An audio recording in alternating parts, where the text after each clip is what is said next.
জয় মা ভবানী। আমি অ্যাস্ট্রো প্রশান্ত শাস্ত্রী। এই আঙুল দেখছেন হাতে 10টা আঙুল। এই 10টা আঙুলের মধ্যে এক একটা আঙুলে আলাদা আলাদা বৈশিষ্ট্য আছে। তার মধ্যে আমি বৃদ্ধ আঙুলটা সম্বন্ধে 2-4টা কথা বলছি। অনেক কথা বলার আছে, কিন্তু 2-4টা কথা বলছি।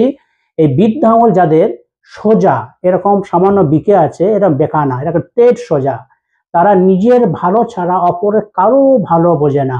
এক কথায় বলতে পারেন মোস্ট স্বার্থপর। মিলিয়ে নেবেন যে কথাগুলো বলছি। আর যাদের এই আঙুলটা সোজা একে সামান্য বেঁকা, তারা কি করে? সমাজের কল্যাণ করে, নিজের ভালো বোঝে, অপরের ভালোটাও বোঝে, মানে ব্যালেন্স করে চলে, সমস্ত কাজের সাথে সে যুক্ত থাকে। আর যাদের এই আঙুলটা সম্পূর্ণ বিকে যায়, ঢলে যায়, ভাঙা মতন, তারা কি হয়?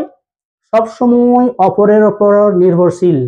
সে টেনশনের সাথে লড়তে পারে না, টেনশন পেলে সে মনের যে দুর্বল, সে দুর্বল হয়ে যায়। আর এই বৃদ্ধ আঙুলটা যাদের দেখবেন এই গোড়াটা একটু সরু আর ডগাটা দেখে দেখবেন মোটা, তার ধারে পাশে থাকবেন না, যখন তখন যাকে তাকে চড়িয়ে মেরে ফেলতে পারে। এটা পরীক্ষিত সত্য। জয় মা।